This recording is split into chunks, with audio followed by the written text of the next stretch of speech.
Fine, do it. I will. I will. Now let me. Oh God, here we go again with this shit. I am a boomer apparently when it comes to Twitter. Yeah. What would you do now? Well, you remember, I mean, every time I log out and then try and log into a different account, like it won't let me log in to a different account for a while, unless I refresh the site. Yeah.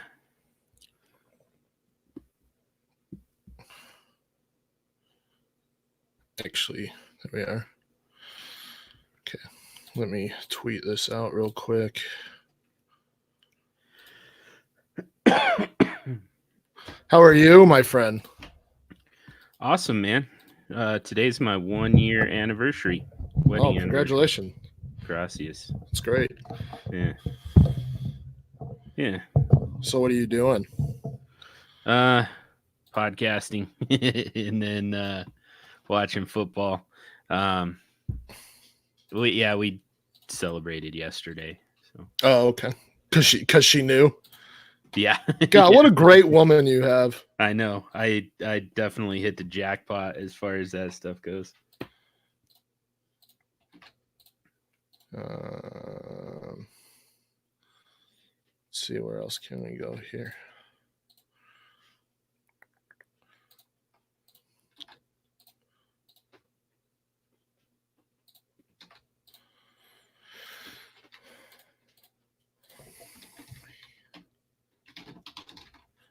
All right, give us a second, everybody. We're trying to get this link out, and then we'll start this thing up. That's super flex, dude.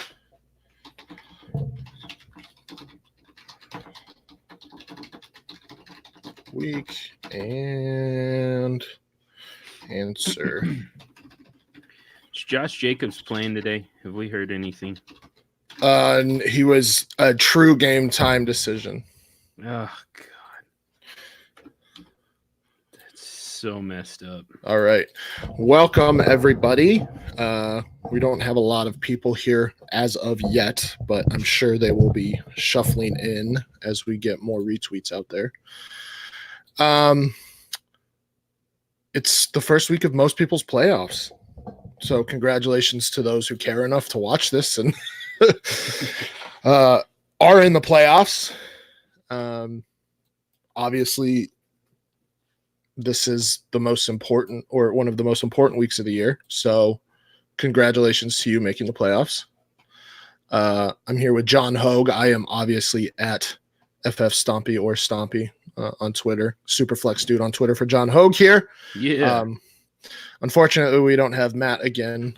He's dealing with some personal stuff, so we wish him luck with he and his family. You're in our thoughts there, Matthew. Well, let's get started here. I know inactives, I believe, are out for week 14. I don't know if there are any big ones that have come out yet. Yes, Dylan Schroeder, we do answer questions.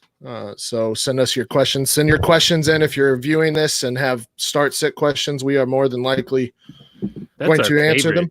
That's our favorite thing to do. In fact, we'll talk matchups in the meantime, but yep. So everybody send us your start-sit questions. All viewers send your start-sit questions so John and I can yell at each other, because that seems to be our go-to relationship here. Yeah, man. We'll try not to do too much of that since we've got all 32 teams playing today. Yeah. We've got 30 teams. 2 of them are done, and we've got all off season to yell at each other about Alvin Kamara and Lamar Jackson. Saquon. That one is the one that's getting us lately. Jesus Christ. I know. Yeah. It's crazy how wrong you are already. Oh my God. So Dylan Schrader. Sorry if I got that wrong. So he is asking about defensive streamers this week. He has Pat's defense, and is obviously sitting them against KC, which is a good idea with Patrick Mahomes there. But he can't decide who to pick up: Tampa Bay, Chargers, or Atlanta. I just had this up and I apparently deleted it.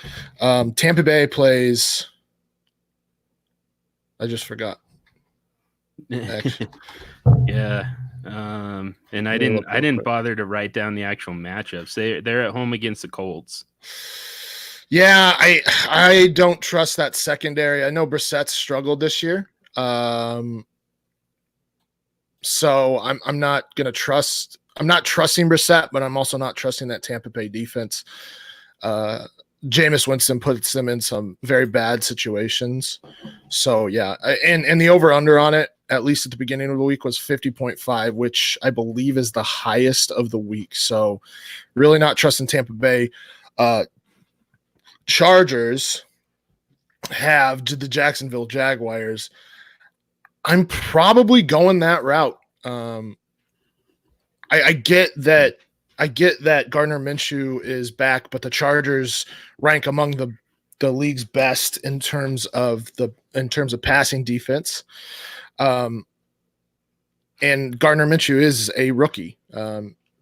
So I think Leonard Fournette's going to have a good game, but I think I'm going to go with the Chargers here. Atlanta's defense, not fantastic. They've been a lot better, though. They have. But, I mean, you're facing Christian McCaffrey, I believe. You're facing Kyle Allen. You're facing DJ Moore. You're facing Curtis Samuel. A lot of weapons there. Yeah. So I think I'm going to go with the Chargers here. Yeah, I will, too. They're certainly the safest. I think Atlanta has some sneaky upside, but, when it comes to a defense, I'm honestly mostly looking for a fairly safe floor, and I think you've got that with the Chargers. We have a couple more questions in the chat. Thanks for joining us, everybody, and asking questions. FF Psychic, Aaron Rodgers or Ryan Tannehill. He added that Saquon is better than CMC. # Team John. You're wrong, FF Psychic. That Rodgers or Tannehill.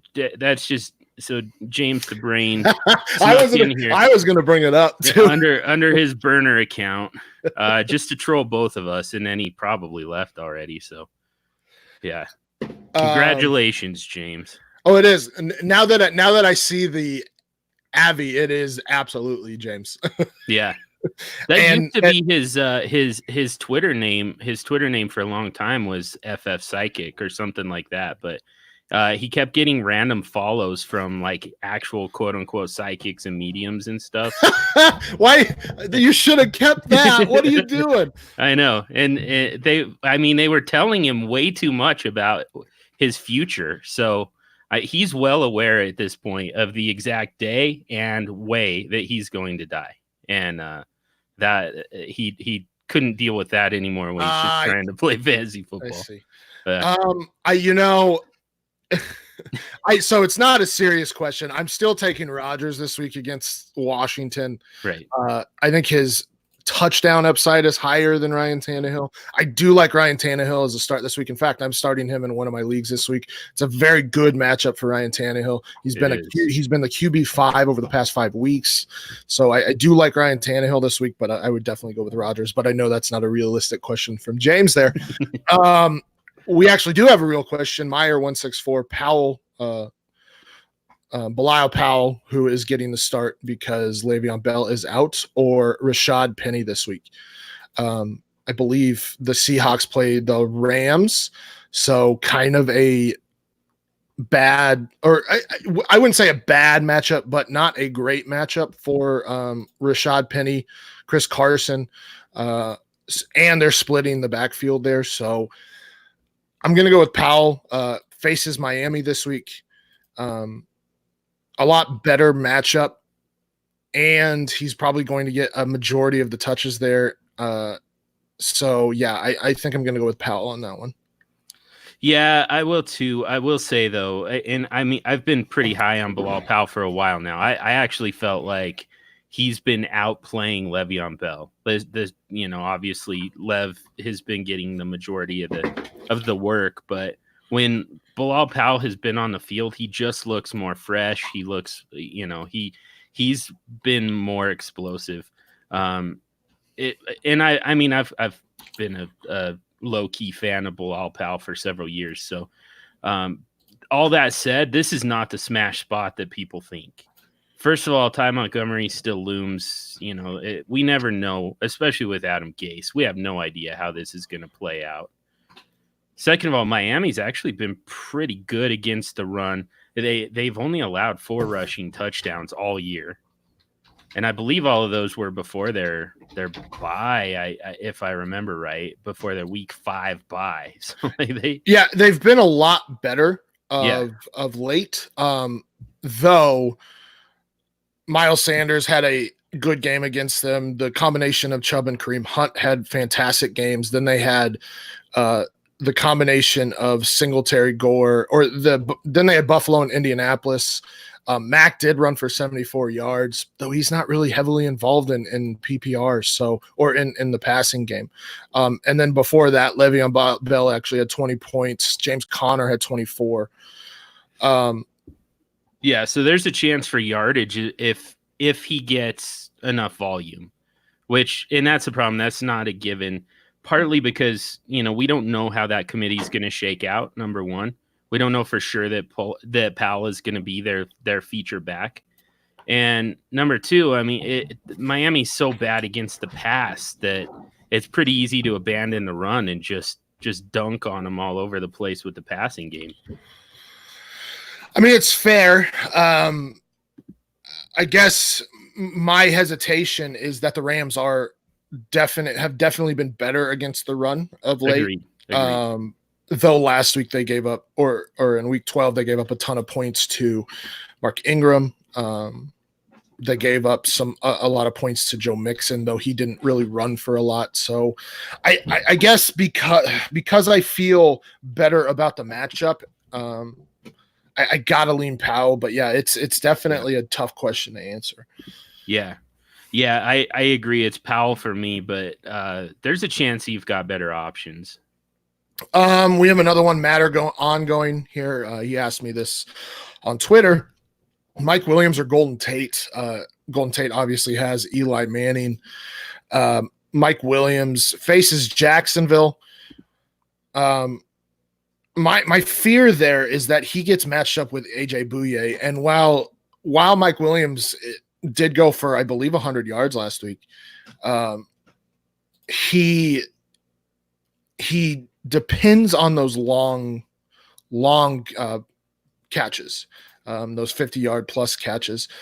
He did have 117 yards last week against Kansas City. He only caught 2 receptions, but he got 76 yards against Oakland, 2 for 55. So he's definitely relying on those longer passes. I think Golden Tate's safer in PPR because especially with Eli, who really can't go deep downfield anymore with accuracy. I think Golden Tate will get a lot of underneath passes here.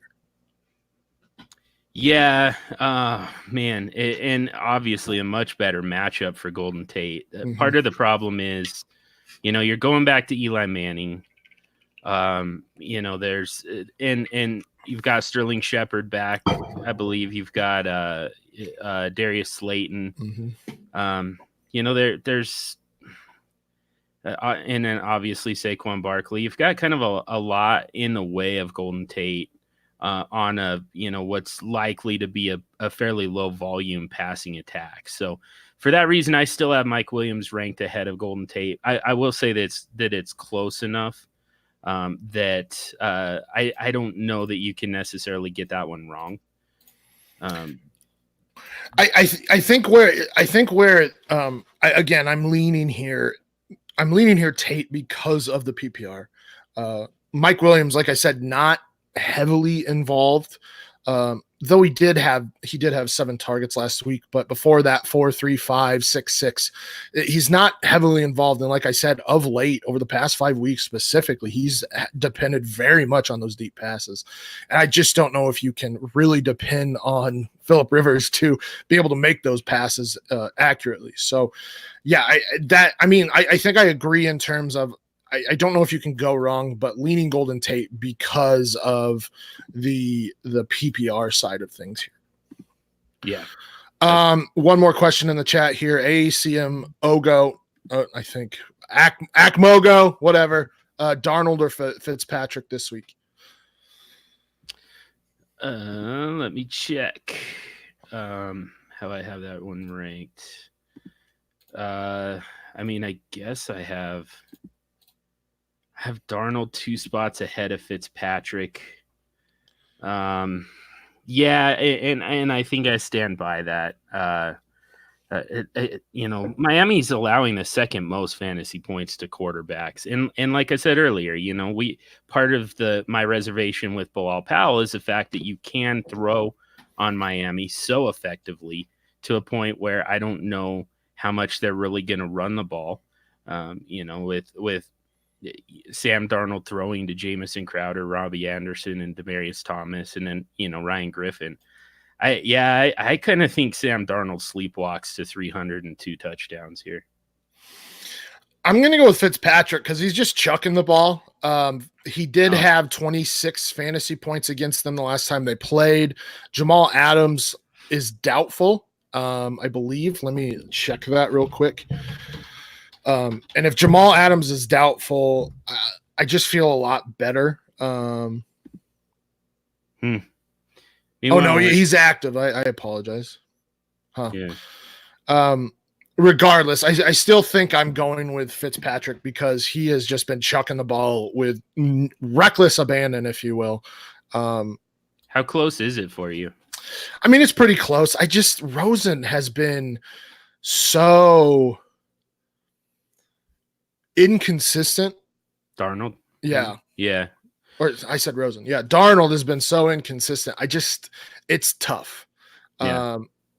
And like I said, we saw Fitzpatrick kind of or do very well. I mean, he threw for 3 touchdowns, 288 yards.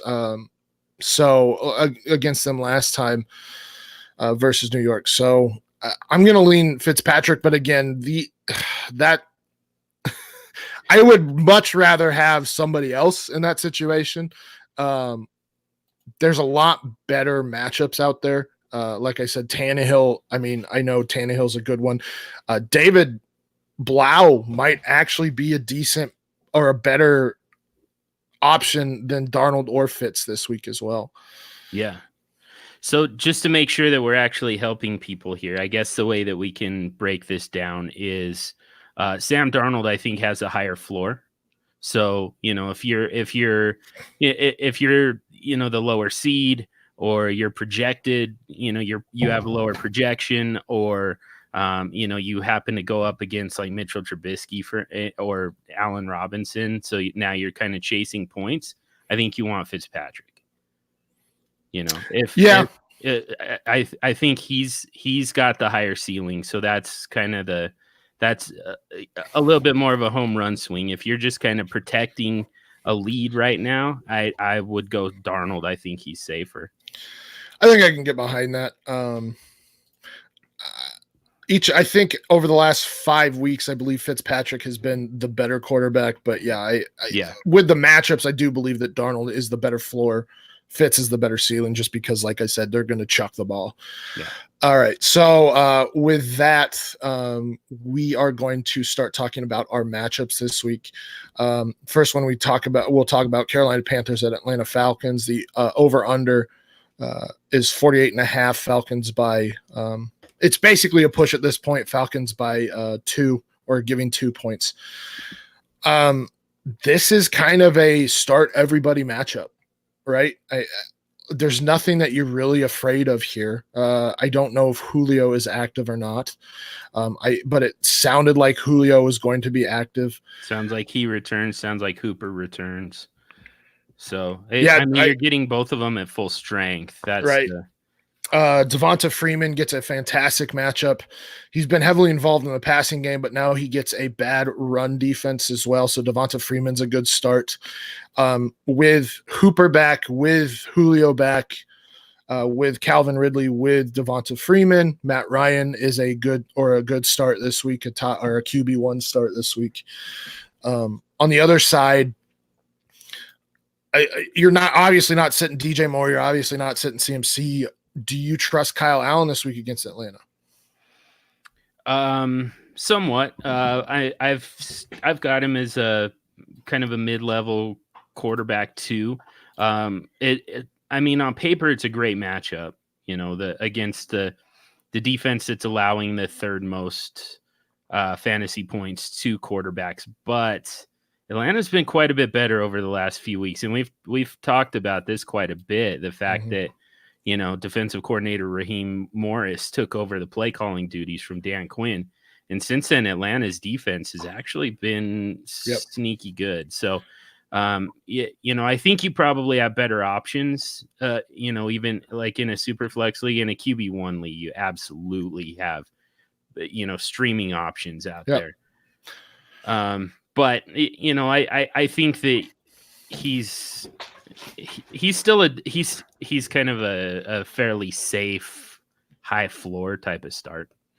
So just to hammer home how much better that secondary has been, or that pass defense has been since week 8, starting with Russell Wilson, they've given up 17.5, 14.4 to Drew Brees, 17 to Kyle Allen. Kyle Allen did throw for 325 yards on them. Jameis Winston was the one that broke loose on him, 31.5, but then Drew Brees another 13.1 fantasy points. So they've been a lot better, like John said, since Raheem Morris took over the secondary or the defensive play calling duties. But like I said, Kyle Allen, 325 yards. It did take him 50 attempts to get to the 325 yards, which is not great, not fantastic efficiency. I think in Superflex, he's a must start, like John said. If you have, like I said, somebody like Ryan Tannehill, I would have to look at other matchups, but I'm sure there are some streaming options out there, like John said, that could be better than Kyle Allen this week. And now, he's missing Greg Olsen. So I do like Curtis Samuel this week more because Greg Olsen is out. But Curtis Samuel is very touchdown dependent, which scares me. So, I mean, do you trust Curtis Samuel this week? Do you trust somebody like Ian Thomas this week? Let's see. Curtis Samuel, man, not really. I've got him kind of buried in my rankings, it looks like. Wide receiver 33. You know, below guys like Zach Pascal, Deebo Samuel, you know, James Washington up against Patrick Peterson. I would rather have Washington. Odell Beckham Jr., even after we find out that he's dealing with a sports hernia, I would prefer Beckham to Curtis Samuel. And it's just, for some reason, Kyle Allen and Curtis Samuel have just not gotten on the same page. They've had a hard time kind of hooking up, and DJ Moore has emerged as the better option, not even because of like the target share. That's still pretty even. It's just for some reason Kyle Allen's accuracy is so much better with DJ Moore. I don't know why it is. I mean, Curtis Samuel has the better catch radius, but it's unexplainable, but it's the type of thing that in the fantasy playoffs is compelling to me.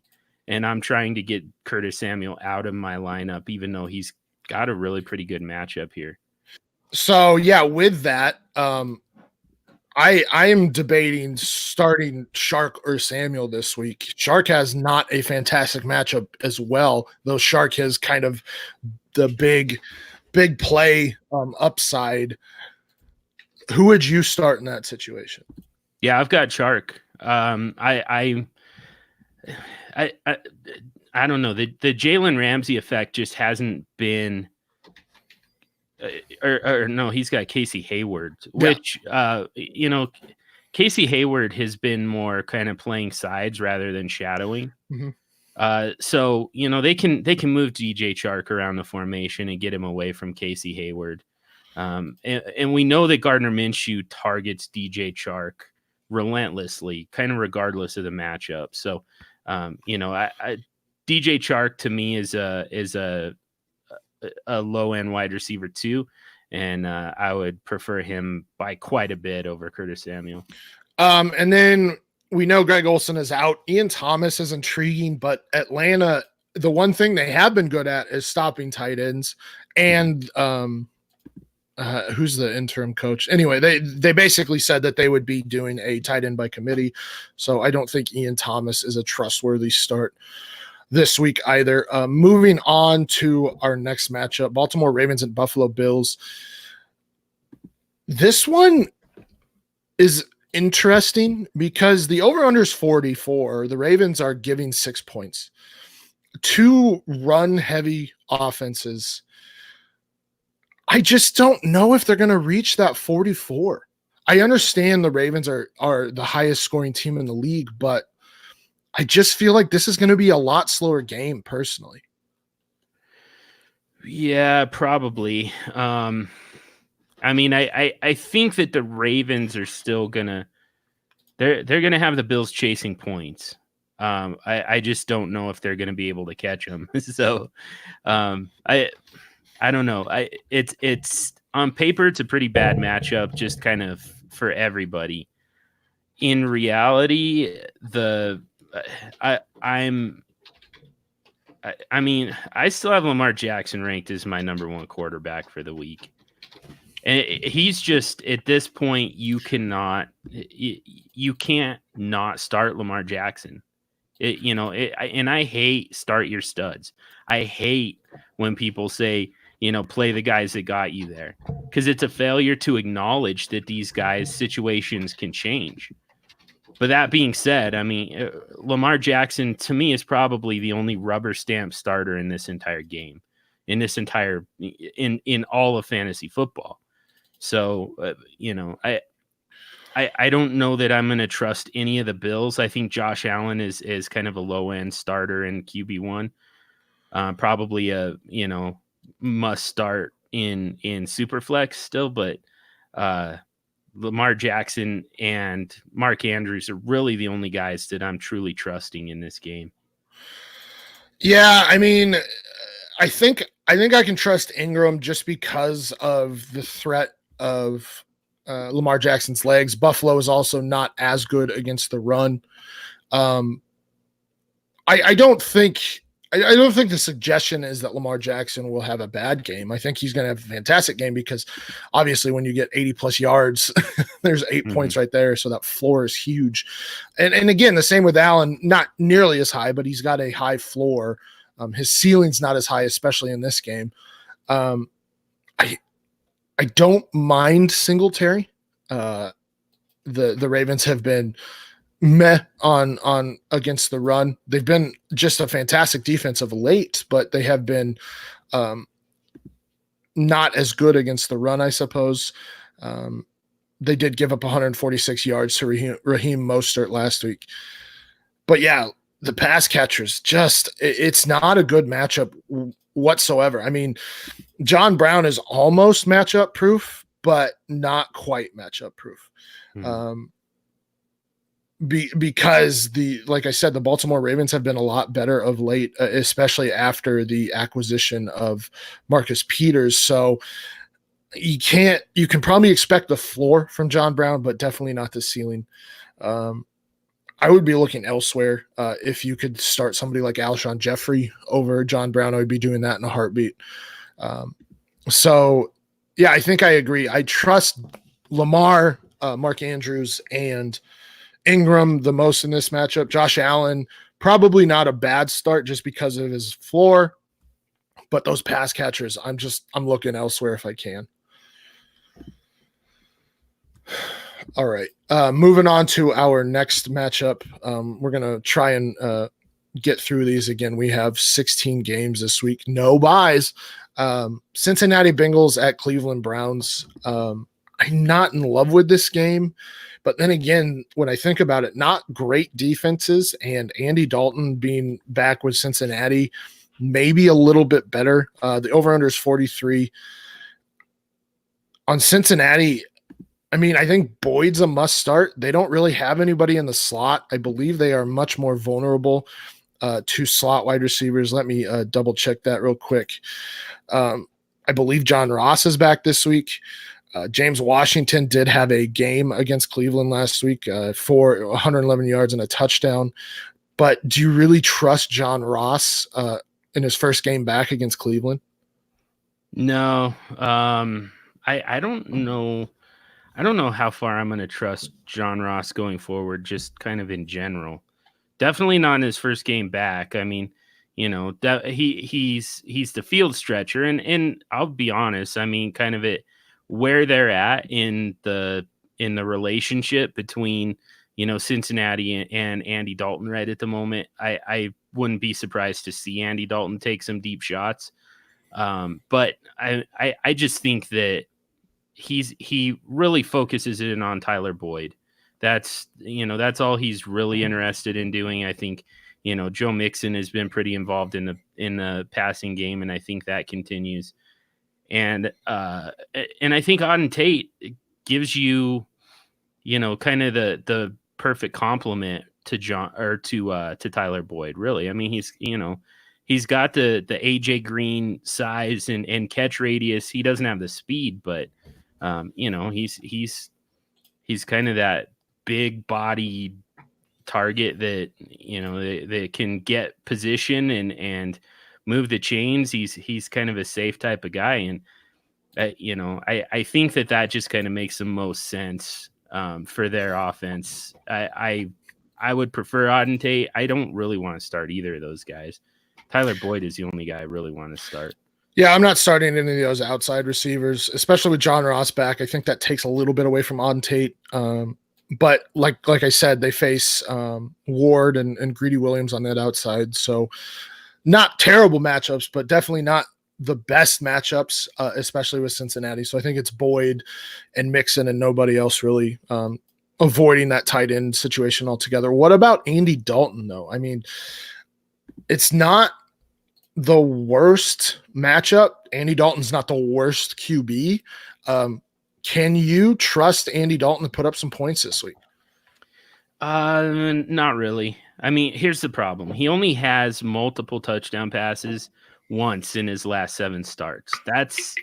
That tells you kind of where his ceiling is at right now. It's not very high. So, I mean, for me, he's outside the top 24. We talked about Kyle Allen earlier. That's a guy who I would absolutely prefer over Andy Dalton. I would prefer, Baker on the other side. I would prefer Devlin Hodges, Derek Carr. These are guys who I would prefer over Andy Dalton, just because, again, like I said, I think the upside is pretty limited. Do have a question in the chat here. Start 2 of these 4 PPR: Saquon Barkley, Stephon Diggs, Julio Jones, Tyler Boyd. Wow. Well, man. I think you have to start saying, well, that's not even true with the rest of these guys. Let's see. I think you have to start Diggs with Thielen out again. And the wide or the Detroit has not been good against wide receivers this season. They've given up the 8th most fantasy points over the last 5 weeks. On the season, they've given up the 7th most fantasy points. The last time they played, Diggs went for 143, and that was with Thielen and Olabisi Johnson. Anthony Miller gave up a huge amount, or Anthony Miller got a lot of points, though that's from the slot. So Olabisi Johnson might not be a bad play this week.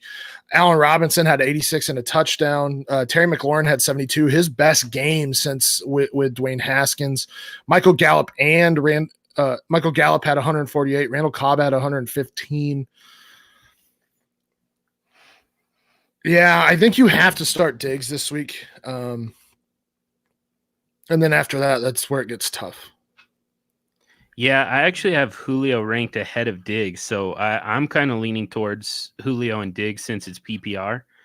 It is a little tough to take Saquon out of your line. I mean, I know that he hasn't been producing, but it's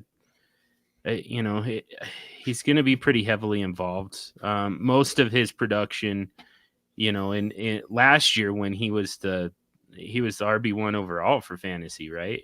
Yep. By the end of the season. Yep. And that was with Eli Manning. So granted, and I don't think, but the real question is whether Saquon is actually healthy or not. Maybe he came back too quickly. He just has not been the same player this season, and obviously since the injury. Yeah, I would go with Diggs and Boyd personally because of the PPR aspect. But yeah, I don't know if you're going to go wrong with any of these guys. Yeah, I think that's the bottom line here. So I think it's kind of back to what we did earlier, which, where's the floor? Where's the ceiling? To me, Saquon gives you a pretty safe floor. I think Julio Jones also gives you a safe floor, but the guys you mentioned, Diggs and Boyd, I think there's a definite ceiling there. If you're kind of chasing points, if you're the underdog, or if you're chasing points after the Thursday nighter, I think that that Diggs Boyd combo gives you the highest ceiling. Yeah, and Boyd has definitely been involved the last two games. 101 yards and a touchdown against Pittsburgh, 59 and a touch against New York. And it's another decent matchup this week. So, yeah, I think I agree with that. That floor ceiling, you have to figure out if you need the floor or the ceiling here. Maybe you do a combo where you do like Saquon and Diggs, or Saquon and Boyd, or Julio and Diggs, Julio and Boyd. Yeah. All right, back to Cincinnati at Cleveland. On Cleveland on the other side, I mean, I only really trust Chubb and Hunt, and I hate saying that, but Hunt has been so involved in that passing game that I think you have to start Hunt. In terms of the pass catchers, I don't even know what to think here. The Cincinnati has actually been relatively good against wide receivers this season. On the season, they've given up the 23rd most, which is the 11th or the 10th fewest fantasy points to wide receivers. Over the last 5 weeks, they've given up the 6th fewest fantasy points to wide receivers. So they just don't give up a lot of points to wide receivers. They did give up a huge game to Cooper Kupp, and that's about it, really. It seems like the outside receivers are the better, the speedy outside receivers. So Robbie Anderson, James Washington, Hollywood Brown are the ones that are getting the points of late. But I mean, the OBJ Baker connection's not there. And Jarvis Landry. Landry's on fire. It's hard to bench him. Right. But as good as Cincinnati's been against wide receivers, I mean, they're particularly good against slot receivers. So it makes things really tricky here. Darquez Denard, I believe that's the slot receiver for the slot corner. Yeah, the slot corner for Cincinnati. And I mean, he's only given up somewhere in the neighborhood of 20 yards receiving. Well, and here's this. So Jamison Crowder only had 2.8 fantasy points. Hunter Renfrow did have 11.6. He's been more involved. Like I said, Cooper Kupp had that huge game. D.D. Westbrook had 100 yards. But other than that, there's just not a lot of slot receivers getting points. I mean, even Tyler Lockett was shut down at the beginning of the season. Cole Beasley had 48 yards. But yeah, they're not giving up fantasy points to the slot wide receivers. I just think that I would be avoiding the wide receivers here. They do give up points to running backs. They give up points to tight ends. And I think that's where the play is here. We do know David Njoku is back this week. I don't know how much he plays. I don't know how much you can trust him, but he's not a bad play this week. Is he actually active? I know he was activated from IR, but is he going to be active in the game? That's the big. So that's the thing. Though. I don't know how you bench Jarvis Landry with what he's doing right now. He's averaging over 80 yards a game. He's averaging almost a touchdown a game over the last 6. He's getting double-digit targets virtually every game. I don't think you can get away from Jarvis Landry, even though it looks like a bad matchup on paper. I think that what he's doing right now, and to the extent that Baker Mayfield trusts him, I think you got to stick with him. Fair enough. David Njoku, it does look like he's active, though he's not really listed on the actives, inactives, but it looks like he's active today. Okay. So that's a sneaky start this week. Yeah. If you're going forward. Yeah. If you're desperate at tight end.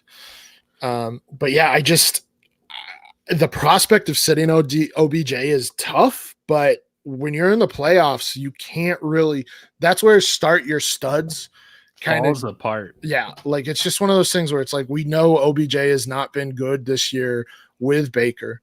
He's not healthy either. We found out today that he's been playing through a sports hernia. That's something that ends people's seasons typically. Right. And he's playing through it. He's going to wait until the off season to get surgery. And for fantasy purposes, it's like, man, just shut him down and get the surgery done now, because otherwise, I mean, as long as he's active, we're going to be tempted to start him, and he's going to keep doing what he's been doing, which he scored 2 touchdowns all year, and they were like 8 weeks apart. Yep. So yeah, there's definitely better options out there, better streaming options. I've already mentioned Alshon Jeffrey. Zach Pascal's another one that I would be starting over OBJ. Yep. I believe there's one more Marvin Jones is a fantastic start this week against the Vikings. Easily, yeah. So yeah, there's just a lot better options right now than OBJ, which is really weird to say, but so it goes. You gotta start the right guys and not just go by name recognition here. Washington at Green Bay.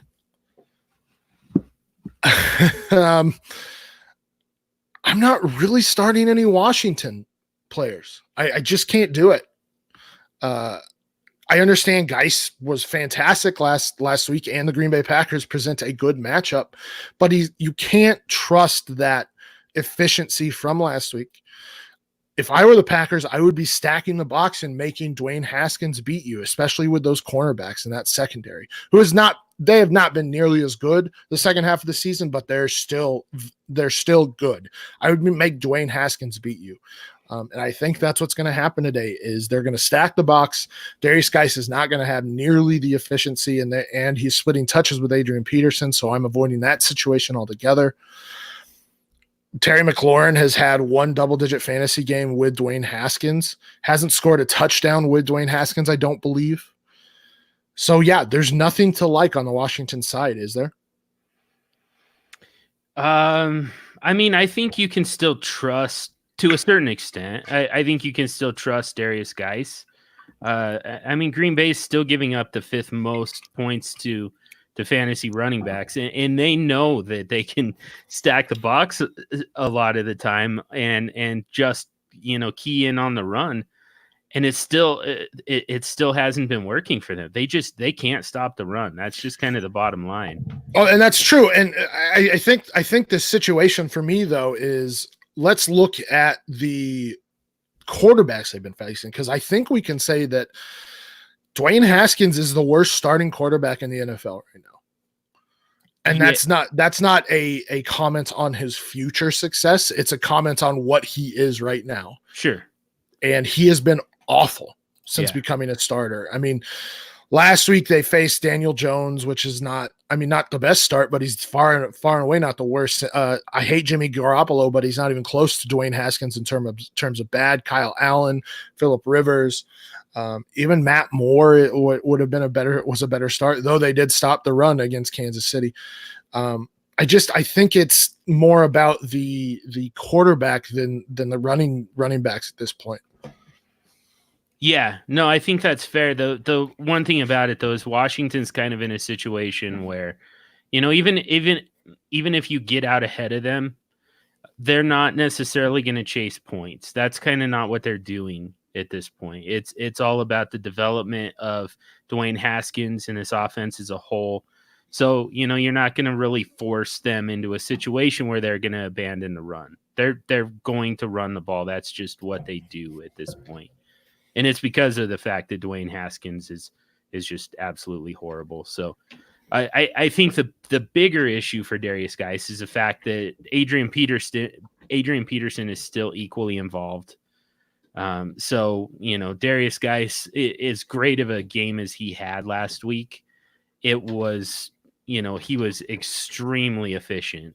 It was, it was all on like 10 carries, 12 touches total, I think, that he went for, what was it, 142 yards and 2 touchdowns, something like that. Yeah. So, Adrian Peterson is still involved. He still gets in the way to a point, where Darius Geis for me is just barely an RB2. So as far as how much do I trust him, there you go. I trust him over Bilal Powell. I trust him over Kenyon Drake. I trust him. Drake's got a bad matchup. I trust him over Rashad Penny. The second running back in a bad matchup. I trust him over Bo Scarborough in a bad matchup. But that's not to say that he's a must start by any means. Right. Kareem Hunt, Austin Eckler, those are better starts. Benny Snell's a better start. Yeah. So it really depends on what your starters look like. I mean, yeah, you could probably get double digits from Geis this week. His ceiling is not there. Floor is there though. So that's probably what we need to start thinking about is ceiling versus floor, especially in the playoffs. Yeah. We have another question in the chat, and I'm going to say Trey Blau, but it's probably blow or bluff because nobody knows how to actually say that shit. Not even he knows how. Yeah. So Darnold or Jimmy G at QB. And then Tyrell Williams or Crowder, full PPR.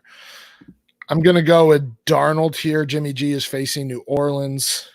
Yep. Though New Orleans has not been nearly as good of late, and I don't know why, but I just don't like Jimmy G whatsoever. He has only been good against bad. They've had to be extremely bad defenses for him to show out. And some people will be like, well, did you like that? And it's like, not really. I mean, I think, what was it? Brian said, our friend Brian Haar at Superflex Super Show said he's had 51% of his touchdowns come in a 3-game span, 2 of which were against Arizona. And then the other one, I can't remember. Cincinnati. He had like 3 against Cincinnati, I think. So I don't think you're going to do that against New Orleans. You're basically talking about 2 of the worst defenses in the league there. So I'm not trusting him against New Orleans. Darnold faces Miami, and we've already talked about Darnold and his floor at the very least here against Miami, and probably a relatively high ceiling as well. Yeah. Yeah. And then for the wide receivers, Tyrell Williams is in a good spot. Definitely, is the number 1 wide receiver. It's a mediocre matchup. Mm-hmm. Tennessee's pretty middle of the road. I mean, dead center, in fact, is in terms of giving up points to wide receivers. But Jamison Crowder's in such a nice spot at home against Miami that I've got to go with Crowder and Robbie Anderson are ranked back to back for me, right at the bottom of the wide receiver 2s. The only guys ahead of him. There's some guys kind of sneaking in off a reputation, Odell Beckham Jr. and Tyler Lockett. But even then, I'm sitting here thinking about changing my rankings a little bit, less than an hour before the start of games. Yeah, I agree. I mean, Tyrell Williams just has not been as involved, and it's disappointing. Of course, no thanks to Derek Carr Goddamn Derek Carr. He's just not a good quarterback. But yeah, Tyrell Williams has definitely not been as involved of late. Crowder has had his moments, his ceiling moments as well, and it's a very good matchup, a lot better matchup than Tennessee. All right, moving on and we didn't talk about Green Bay here. So we talked about Washington. Geis is probably the only one that you like, though. Apparently, Kevin King is inactive, and Troy Brown. I think it was Troy Brown. Is that right? So maybe not as bad a matchup for McLaurin, but I'm still not trusting him with Dwayne Haskins. I think Geis is the only one that I really like as a fantasy play this week. For Washington, on the other side, obviously Aaron Rodgers. Very good matchup for Aaron Rodgers. Had 4 touchdowns last week against New York.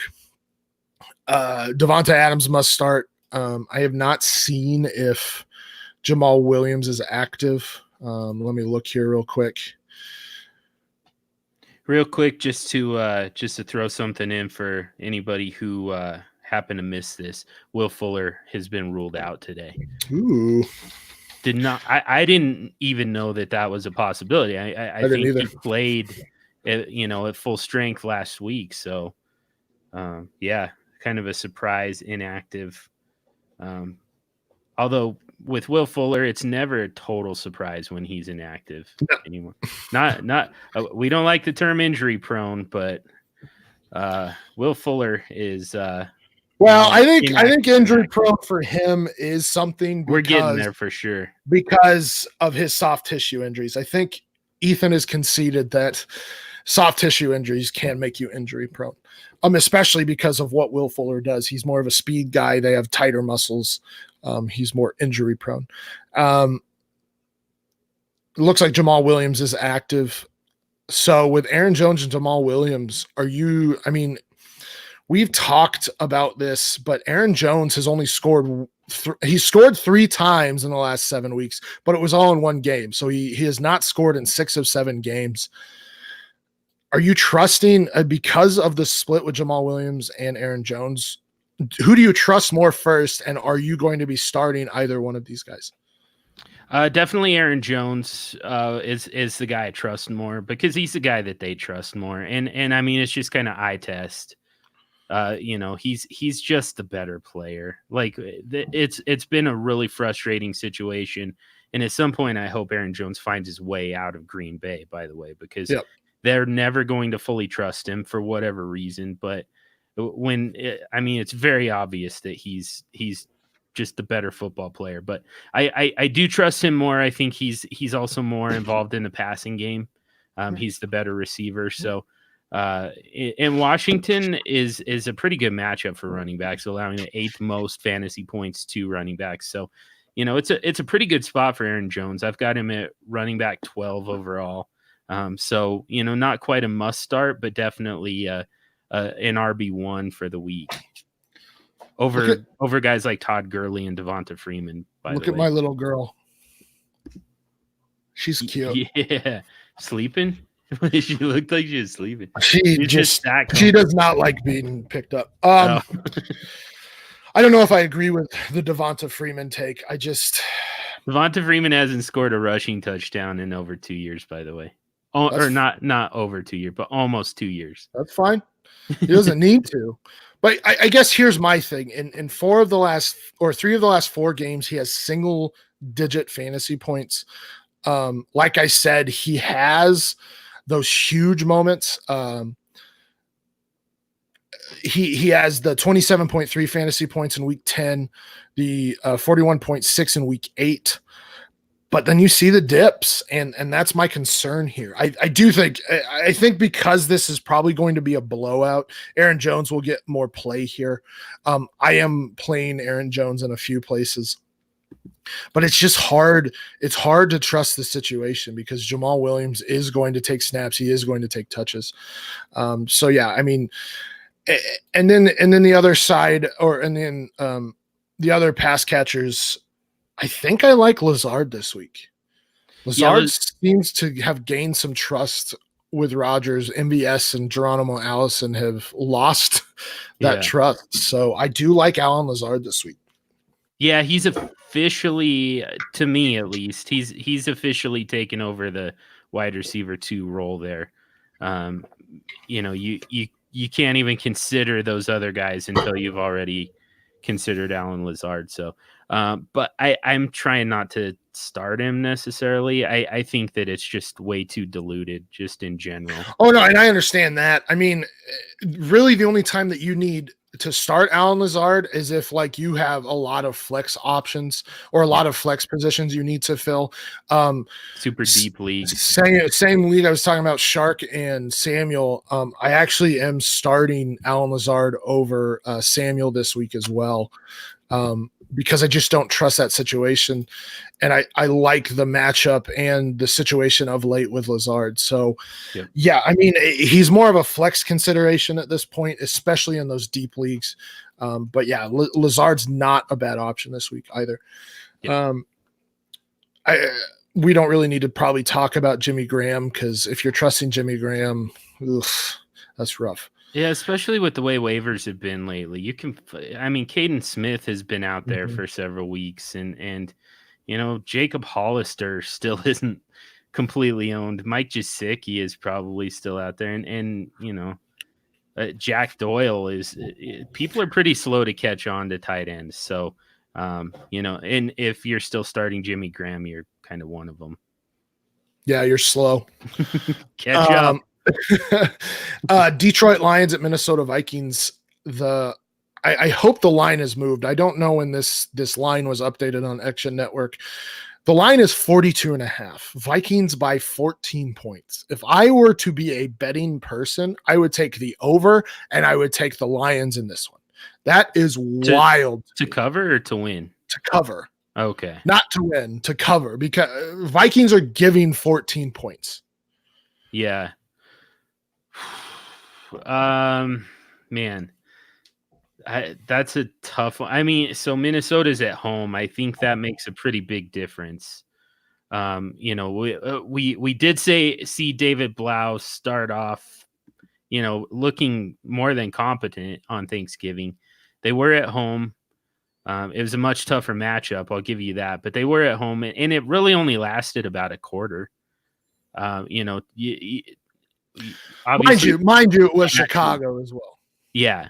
So yeah, it was a tough matchup, but I mean, and we don't ever apply this, but I'm still going to say it. If you take away that 75-yard touchdown from Kenny Golladay, it's a pretty pedestrian day for David Blau. Yeah. So,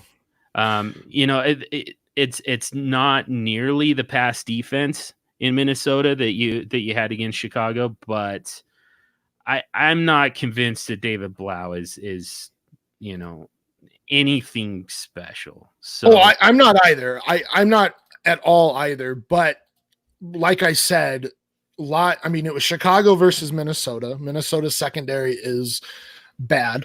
Yeah. We could just say that Xavier Rhodes has just not been. I mean, he fell off the face of the planet in terms of his coverage skills. Two very good wide receivers in Marvin Jones and Kenny Golladay. Can't rule out Danny Amendola either. He has definitely had his moments this season. I think this is going to be higher scoring than we think. Yeah. Or than the line says. That's wild to me.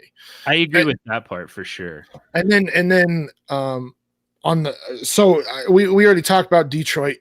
David Blau, QB2 start in Superflex, probably better options in QB1 QB leagues. Then you are starting Marvin Jones and Kenny Golladay this week. I think they're very good starts this week. What about Bo Scarborough? No, not really. He's outside of my RB2 range. I would prefer, and I talked about the fact that Rashad Penny is the number 2 running back for Seattle in a bad matchup on the road, and I would still prefer Rashad Penny to Bo Scarborough. I think we might be looking at a situation like Washington and Green Bay where they're going to make David Blau beat them. Yeah. and stack the box. So, yeah, I wouldn't trust Bo Scarborough this week either. Amendola in a pinch, I suppose. Yeah. I think this is going to be a very high volume passing game. The Vikings have given up fantasy points to a lot of receivers. I mean, my Randall Cobb had 106 yards. Tyler Lockett did get shut down. that was something that was a surprise for everybody.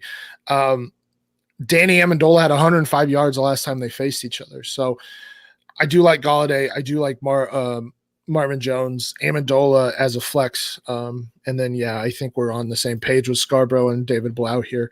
On the other side, Minnesota, obviously Kirk Cousins is a start. Dalvin Cook looks like he will be playing, and he should be close to 100%.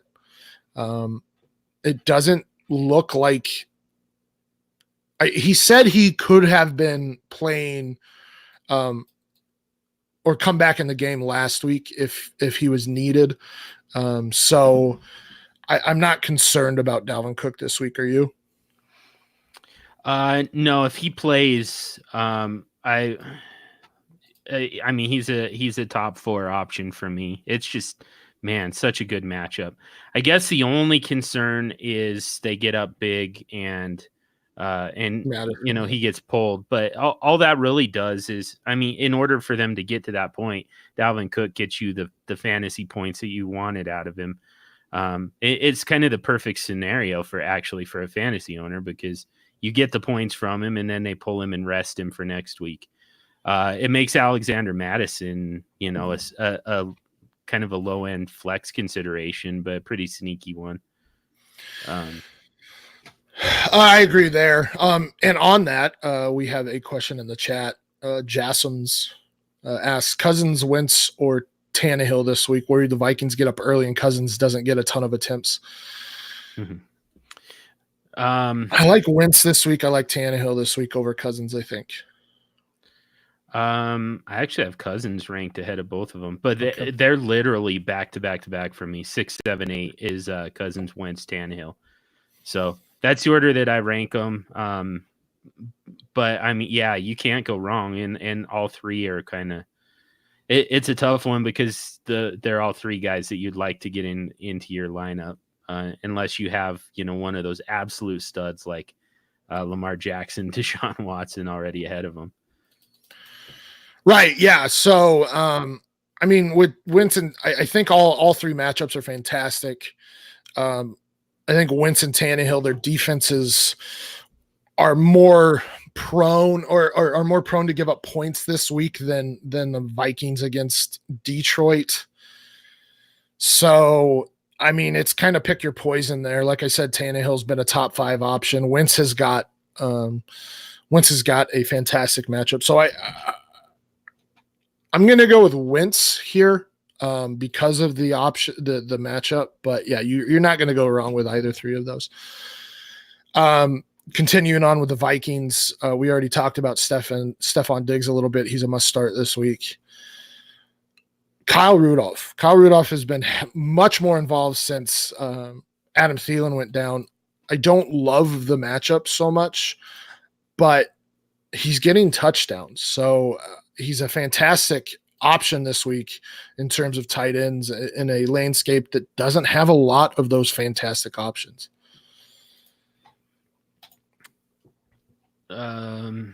You weren't listening to me. No, I wasn't. Sorry. I was answering questions on Twitter at the time. Kyle Rudolph has double-digit fantasy points in 5 of the last 6 games. He's got 6 touchdowns in the last 6 games. He's got 5 in the last 4. And Detroit has been, I mean, they're only allowing, they're allowing the 9th most fantasy points to tight ends, which is, it makes it look like it's a pretty good matchup just on paper. But like the reality is they've been even worse than that lately. They gave up a touchdown to a guy that I didn't even know existed. They have not been that bad. Look, you're being very hyperbolic again here. No, over their last 4 games, they have not given up a double-digit fantasy day to tight ends. Not to any one tight end, but what was the guy's name that scored? Jesper Horsted. Yeah. And then Ben Brownecker. Yeah. Yeah. They're giving up they're giving up touchdowns to just anybody who plays a tight end position right now, which is all you're looking for from tight ends. Yeah, I mean, a double-digit day would be great, but all we're really looking for is a touchdown. Yeah, I guess. I don't love the matchup, but so in terms of some like start sits, I try and look for bad matchups. There's not a ton of bad matchups for tight ends this week, so I had to kind of reach. So Kyle Rudolph was a sit for me just because of the last 4 games. But yeah, I don't think you're gonna sit Kyle Rudolph because of that.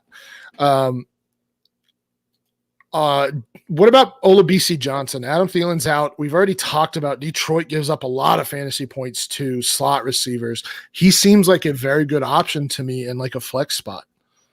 Yeah, it does make it tough. First of all, that Detroit actually is kind of having a tough time with tight ends. It makes it tough that, Laquan Treadwell had a long touchdown last week against Seattle. It gets a little bit diluted for the Vikings attack, and they still want to run the ball more than anything, and that's still, the biggest the biggest weakness in the Lions defense is still against the run. So, there's just a lot of mouths to feed. I think BZ Johnson is a decent, kind of a low end flex consideration, but I don't know. I don't know how much of a workload he's necessarily in for. And that's fair. I mean, but let me read off these stats for you. Anthony Miller, 140 yards, 23 fantasy points. Randall Cobb, 115 yards and a touchdown, 21.5. Hunter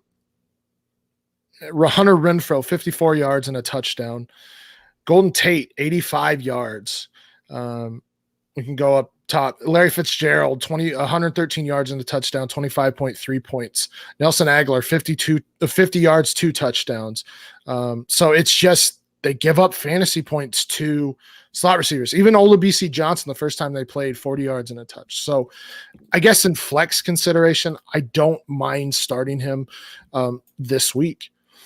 Yeah, he becomes a wide receiver 4 for me, but I mean, you're kind of talking at that point in the territory of Auden Tate, Cole Beasley, Brandon Cooks, Sammy Watkins, and I think it's fair to say that those are at least as good of matchups, if not better, just because of the fact that those players all have a clear path to volume. Sure. We need to get going a little bit quicker here. Again, we have 16 games this week. We only have 24 more minutes before kickoff. How many have we done? Only the morning games. Not even all of the morning games. Woof. San Francisco 49ers at New Orleans Saints. You mentioned Raheem Mostert. He seems to be the guy who's going to get the touches now. Tevin Coleman, though he is quote unquote the starter, got out-touched 21-6 last week. Yeah, I've got Raheem Mostert ranked ahead of him. To me, I mean, again, a lot of times I go off of eye test more than anything. And when I watch these guys run, Raheem Mostert is the best back. He's the most complete back on that entire roster. But they still, and this is just kind of a Shanahan thing, not even a Kyle Shanahan thing. We've seen every Shanahan to ever hold a clipboard do this exact thing. You never know for sure who the running back is going to be week to week, season to season.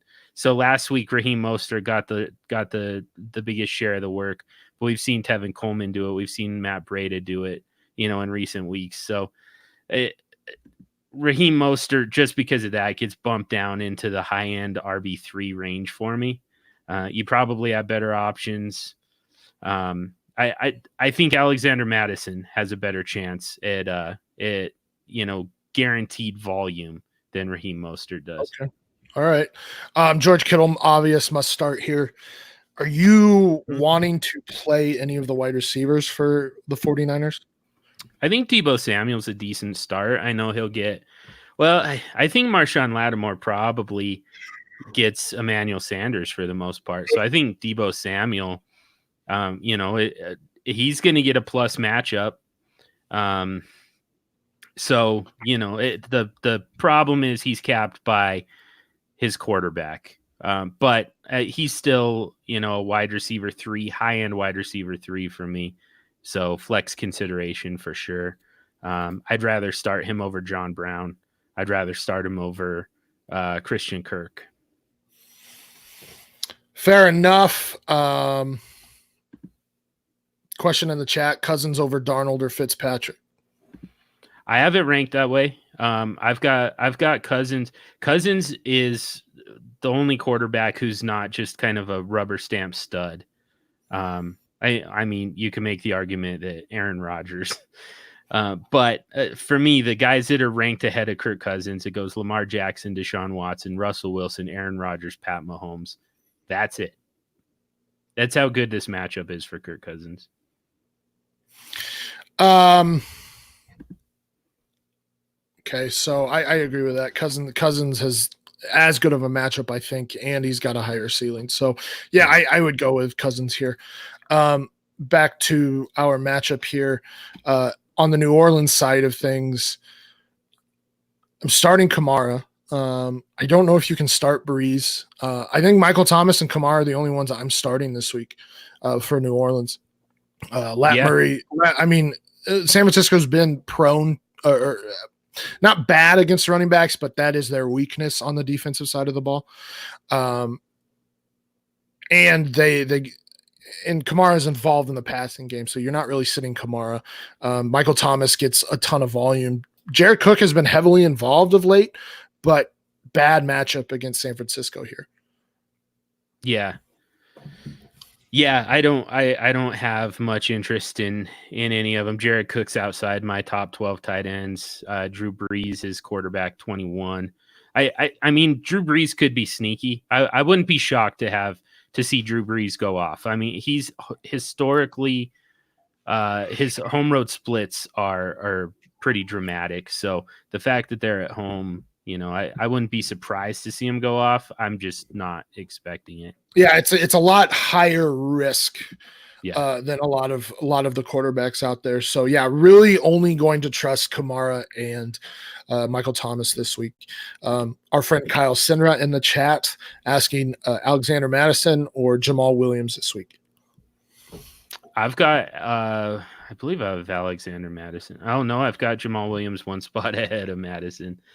So I think that with Madison, we're kind of hoping for, garbage time. We're hoping that Dalvin Cook gets pulled early because, he did everything that he can do and they're well out in front. Madison kind of cleans it up, comes in as the closer. Jamal Williams has a lot more guaranteed workload. Yeah, I think I agree with that. I would go with Jamal Williams there. On to our next matchup, Miami Dolphins at New York Jets. Really gross matchup. Over-unders 44. We talked a lot about Darnold and Fitzpatrick already. Very good QB starts this week. I think we said Darnold for floor, Fitzpatrick for ceiling. That means that Devontae Parker's a good start this week. Of course, it looks like he is kind of a matchup proof at I mean, he gets a ton of volume and he's been making spectacular catches. So yeah, I mean, that's really the only one that I want for Miami. Even though we think that Fitzpatrick has that ceiling, I mean, Gesicki, okay, but Jamal Adams is in there, and the Jets have been decent against tight ends. Patrick Laird has been involved in the passing game, but not a good matchup this week.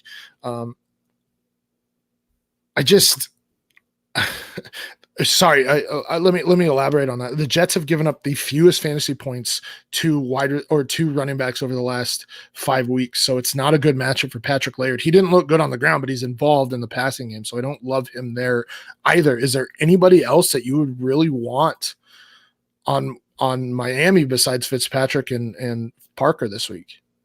Not really. I think Allen Hurns is kind of a deep dart throw, but it would have to be a pretty deep league with not a whole lot of outs. You would really have to be trying to shoot the moon.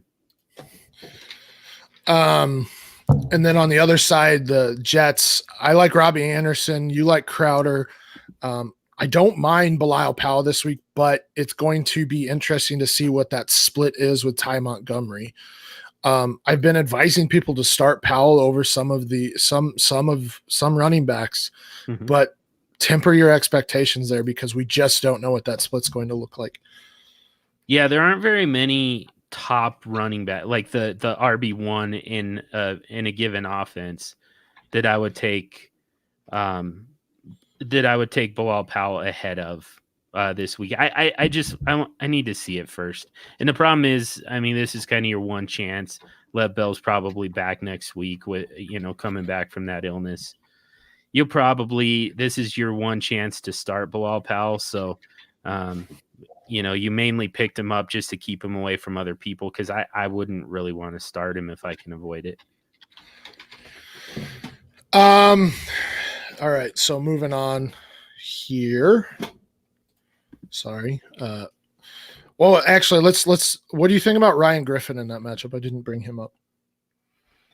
Let's see, tight end 12 for me. So it's an okay matchup, kind of middle of the road. I just think that Darnold can do most of his damage throwing to the wide receivers.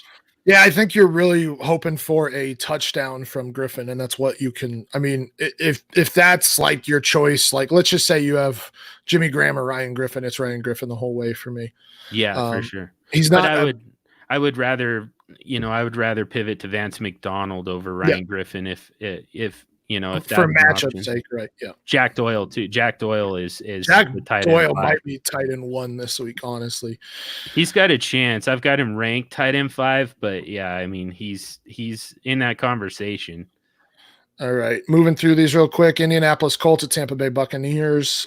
Colts Brissett, probably a back end QB1 type of play this week. There are definitely better options, but it's a very good matchup against Tampa Bay. Zach Pascal's a very good start. We just talked about Jack Doyle, fantastic start. What about like Paris Campbell this week? I'd prefer Marcus Johnson, but even then, I mean, we're back into that kind of Alan Lazard, Alan Hearns type of territory. Yeah. So I'm leaning Marcus Johnson as well. He is obviously shown a little bit more, Paris Campbell being injured and a rookie and whatnot. I don't like Marlon Mack at all this week. Has not been involved in the passing game, and Tampa Bay is very good against the run. Yeah, first game back too, I believe. From hand surgery, correct? Yep. Yeah, so it could be a committee approach still with a lot of Jordan Wilkins. Well, Jonathan Williams, right? Jordan Wilkins ended up being the top guy last week. So who knows? Yeah. It could be a total mess. It could be a 3 or 4 way. Kyle Senra has another question in the chat for us. Curtis Samuel or Mike Williams in PPR?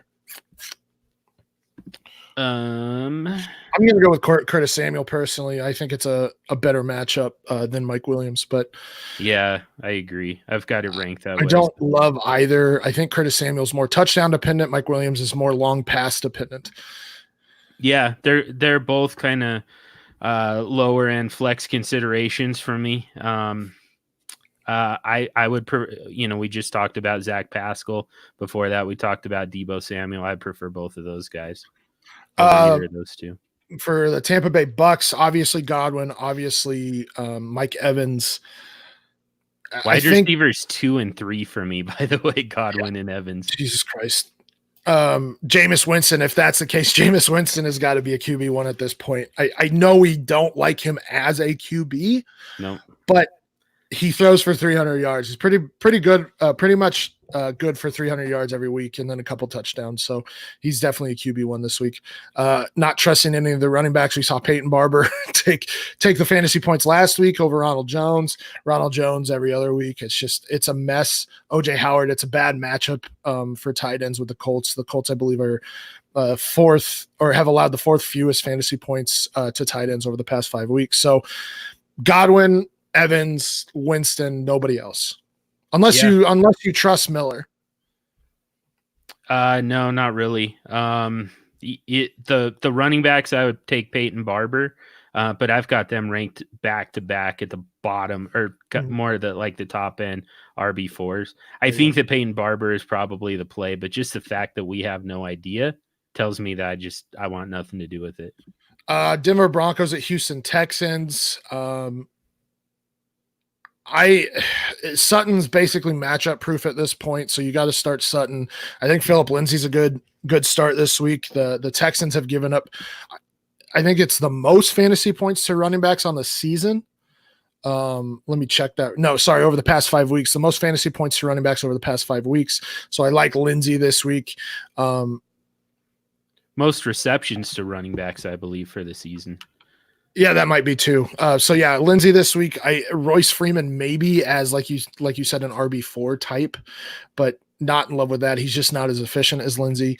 What about Noah Fant? What about Tim Patrick? Tim Patrick barely makes my top 75. so not a great start. I don't really see a scenario where you're starting him. Noah Fant is outside the top 12 tight ends. Not really starting him in anything other than like a 2 tight end type of format. The bottom line for me is Drew Lock's second start, first one on the road. I'm still, what did he throw for? 123 yards. Yeah. They didn't throw a lot either, so yeah, and and they kind of didn't have to. Nope. The first 2 drives were scripted, and after that, it was a whole lot of nada, to be totally honest. So I think that we need to see more from Drew Lock before we can trust anyone other than Sutton in the passing game. Agree with that. On the other side, we talked about Will Fuller being out, so Hopkins is obviously a must start. Deshaun Watson. We'll see. Von Miller is back. This defense has been a little bit iffy against QBs of late. It's hard to sit Deshaun Watson, but I think his floor isn't there. His ceiling's there, but his floor is not for me. Yeah, I agree. I mean, I do have Deshaun Watson as the quarterback too, but yeah, it's based on the ceiling. I think DeAndre Hopkins proved last week that he's matchup proof. And because of that, I think that Watson can still he can still produce. I think Stills can step into that Will Fuller role a little bit. So I don't think he's a bad flex option this week. Yeah. And then Darren Fells, touchdown dependent, but he's been getting the looks for touchdowns. So he could score 2 touchdowns any week. I think you take the shot with Darren Fells this week. Yep.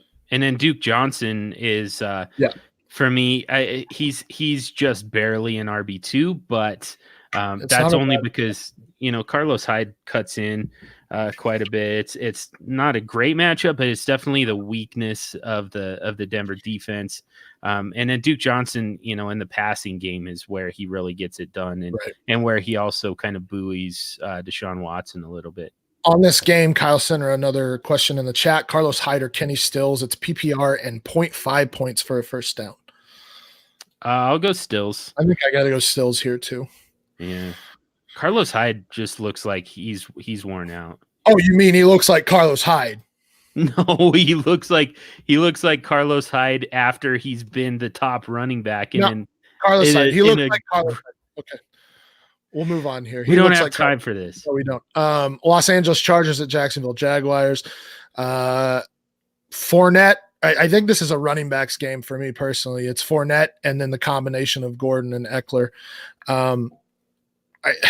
It's tough to trust any of the wide receivers. I think Dede Westbrook and I think the 2 slot wide receivers, Dede Westbrook and Keenan Allen, are trustworthy. I think you're going to start Shark for boom bust potential. Other than that, I mean, I guess you can't sit Hunter Henry. Do you trust somebody like Chris Conley here? Do you trust Gardner Minshew or Phillip Rivers? Not really the quarterbacks. Phillip Rivers is quarterback 24, so in a super flex league, he's barely startable. Gardner Minshew is completely outside of the QB2s. Agree with that. Chris Conley, I think that if you're going to trust DJ Chark to any extent, I think you also have to do the same with Chris Conley. Just because they're both going to kind of move around the formation, some of them, and they're kind of going to split time lined up on Casey Hayward. That's my theory. Now, obviously, DJ Chark is just the better receiver just in general. So, Chris Conley becomes kind of a low end flex consideration in a deeper league. Chris Conley or Cole Beasley? Conley. Chris Conley or on Tate? Tate. Really? Yeah.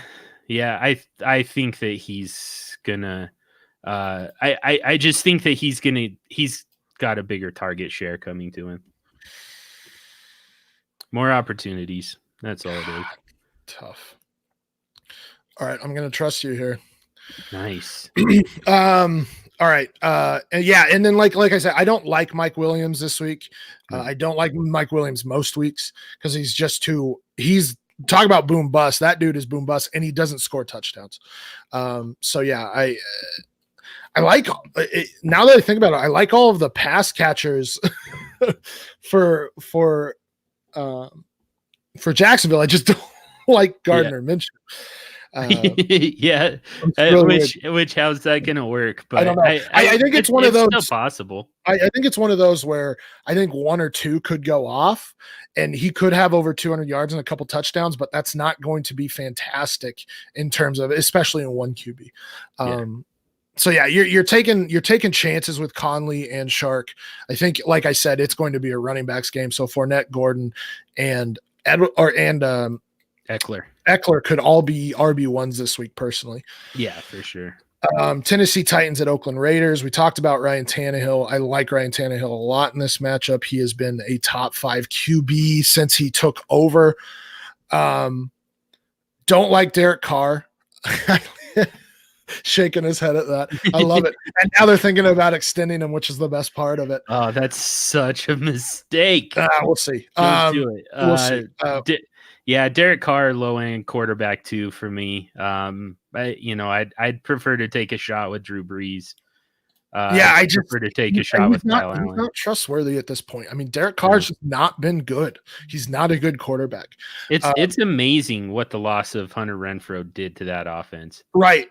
So it's amazing, but it's awesome because I think that meant that their tight end, and I just forgot the tight end's name.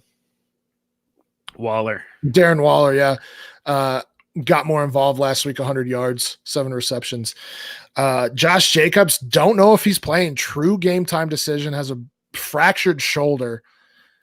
Man, and it's a pretty it's not a great matchup, but yeah, it's not the best matchup. He's just so involved when he's on the field. But he's not. My issue. He's not at all involved in the passing game.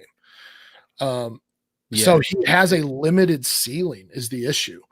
And there might be better situations this week that I might be starting a lot of people over Josh Jacobs this week. Aaron Jones? Yes, I would start Aaron Jones over Josh Jacobs. Wow, Benny Snow? Yes. Oh, okay. Because of matchup and just that one. I would be starting him because of matchup alone there. Okay. For me. Corey Davis or AJ Brown this week? Man, you're gonna make me say it. Why not both? Yeah, I think both. I think both are valid. I do have AJ Brown ranked higher, but I think they're both kind of in the low end wide receiver 2 range. I agree with that. Yeah, I mean it's tough to say Corey Davis, but I mean I think it could be both this week. On the other side, I think it's Darren Waller. Anybody else you're really trusting for the Raiders? No, I think Foster Moreau has a chance to score. He's kind of been the preferred target in the red zone for Derek Carr, and he, it's the defense giving up the 7th most fantasy points to tight ends, meaning they give up touchdowns to tight ends. So he's outside of my top 24 tight ends, but if you're super desperate in a really deep league. Well, like I said, Tyrell Williams just has not been involved, so it's hard to trust him this week. Kansas City at New England. On Kansas City side, obviously Mahomes, obviously Kelsey, obviously Tyreek. That's all I'm trusting this week. New England's been good. I don't call Tyreek. I personally do. He might not be a wide receiver 1, but you're not sitting him. He's just so dynamic that they're going to get the ball in his hands. I just don't know if Stephon Gilmore has ever faced. I don't think he's faced anybody like Tyreek this year. He's so fast, but he can still get the jump balls, which is just absolutely bizarre. So, yeah, you're not sitting Tyreek, I guess, is the thing I'm saying. Yeah, probably not. Although I mean, the guys I've got directly below him, it's like Stephon Diggs, Kenny Golladay. Oh, there you go. Yep. And it's also tough to bench those guys.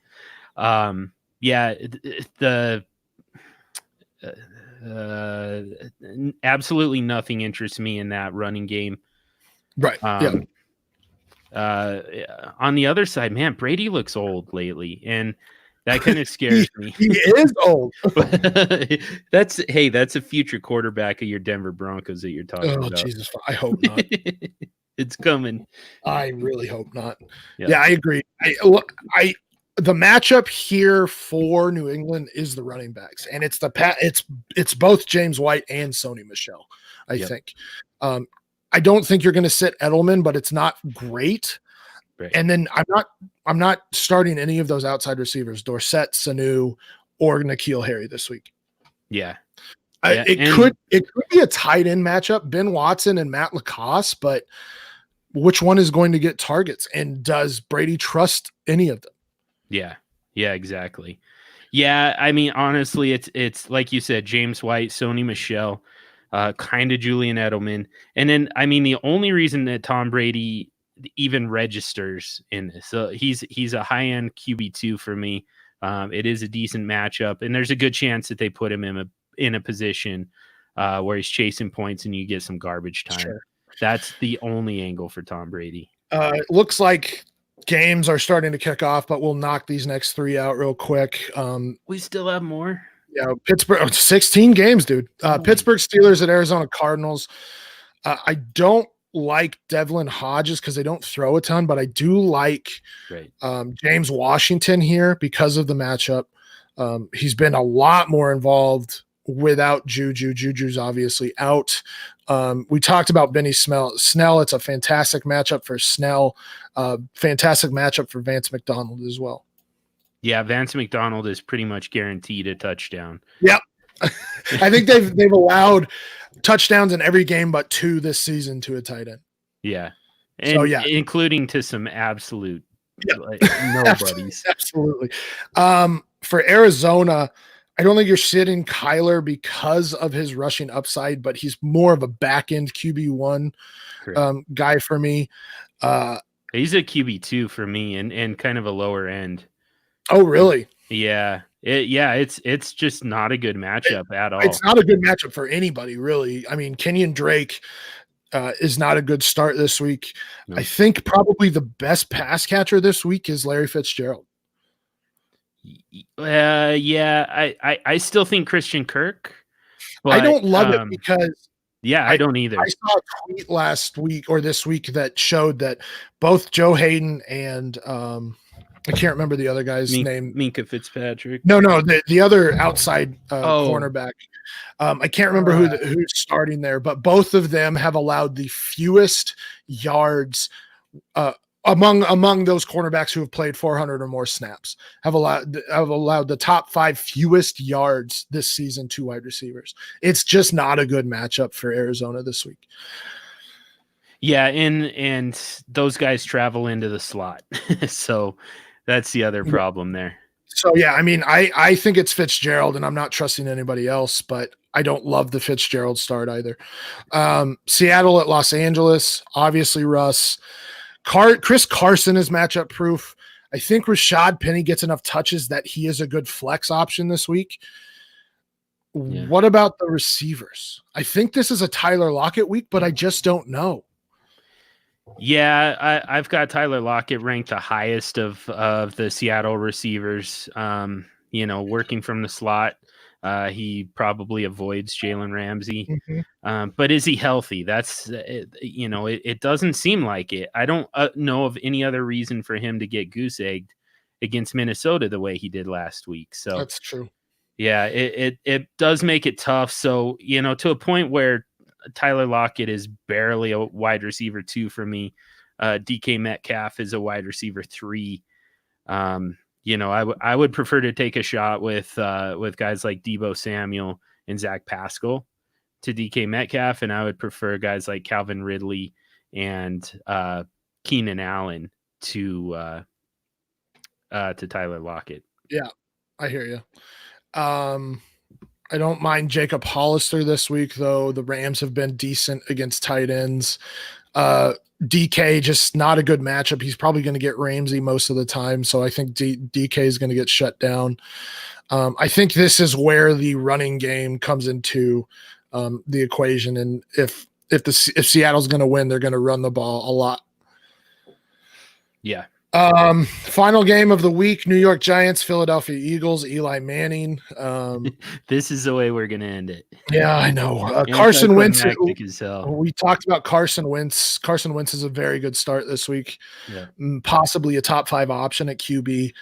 I like Alshon Jeffrey a lot. Obviously, Zach Ertz. What about Goddard? What about Aguilar? Goddard is almost startable as a tight end, high-end tight end too. Aguilar, let's see. Aguilar's flex consideration. He's pretty buried. Good matchup, but they're in a position that they haven't been in virtually all season, where there's kind of too many mouths to feed finally in Philadelphia. So, Miles Sanders is pretty involved in the passing game as well. So and I don't mind Miles Sanders as a start either, RB2 type start. So yeah, Miles Sanders, Wentz, Aguilar, and Ertz for me, and then maybe some desperation plays or touchdown dependent plays in Goddard there. New York Giants, you're not starting Eli. I don't really care what you think about the Eagles secondary. Saquon's a start. Golden Tate, Sterling. I like Sterling Shepard this week. What about Golden Tate? What about Darius Slayton? Let me see. I actually have Darius Slayton ranked ahead of Golden Tate. It's really pretty close, and they're both pretty low end flex considerations. Wide receiver 4 range, in fact. So you'd have to have multiple flex, or like three wide receiver. So they're not particularly viable, but this time of year, there's a good chance that that you're pulling from that range. Yeah. I would rather. We've talked a lot about Curtis Samuel and his inability to connect with Kyle Allen. I would still prefer Curtis Samuel. There you go. And then, sorry, can't remember the tight ends' names since everybody's dead over there. Kevin, who's the tight end for New York? Kevin. Oh man, this is embarrassing. Caden Smith. Caden Smith. Yeah. Caden Smith is Caden Smith a good option this week? No, not really. Right. It's a tough matchup for tight ends. Kind of a rough matchup all around for New York. The Eagles have been a lot better of late on the defensive end, except for last week against Miami. So yeah, really the only 2 I'm trusting are Sterling Shepard and Saquon, and that will be it for us. I know we went a little bit long, so thanks everybody for sticking with us. If you did, I hope we helped you with your start sit questions, and good luck in week 14 and advancing in your playoffs. Bye. Yeah.